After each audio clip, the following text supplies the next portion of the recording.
you really can't afford your hourly rate. And it's going to be a long-term project, the famous long-term project thing. And in the meantime, before we can get started with what you're doing, I really need somebody who can do this. Do you know anybody who can do this? And then it was like a couple weeks later, it was, do you know anybody who can do that? You know, and then it was like, can you do a couple of Skype calls? Yeah, at my hourly rate. Okay, well, you know, at my long-term hourly rate now. And so we do, well, you know, I can't talk to you on Skype except for really short because of your hourly rate.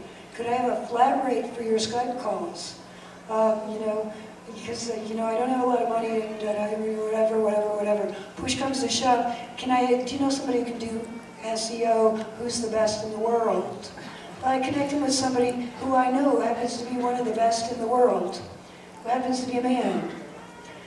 And I get an email back that says the following: thank you so much for connecting me to Mr. X. I only hope he will take me on as a client at his $10,000 a month retainer. To which the letters WTF flashed through my brain.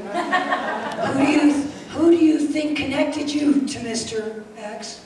And thank God, he forwarded me this guy's email that said, I'm only speaking to you because Liz connected us.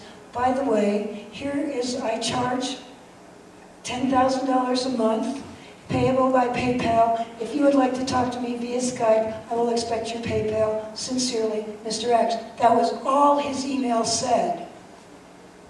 That's the difference between how a man puts forth his offer and how a woman does. And boy, did I change my next email offer after that. And we're gonna move along in a second, but I do want to point out. Yeah, well, but let me finish one point on that. Is, you know, how much time did Liz waste going back and forth with him about this that you didn't get compensated for either?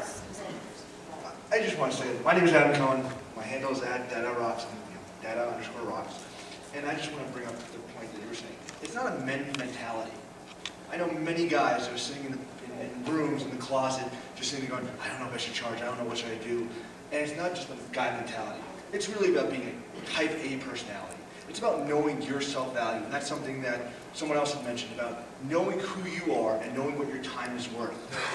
You could sit there, and I've done it myself. I've sat there with phone calls, went back and forth, oh, I don't have money, I don't want to do this, can you do this for me, for a favor? And you know what, that's great, and you can do your favors. You know what, it takes time away from my wife, it takes time away from my kid. At the same time, at the end of the day, if it's for a nonprofit, I feel good about my giving and my charity. If it's for someone else to have them make money, what am I getting wrong with? And that's something you have to think about. But in the long run, you do have to sit there and understand your time and your value. Well said, well said. Excellent. Men can be slutty too. Damn straight. All right.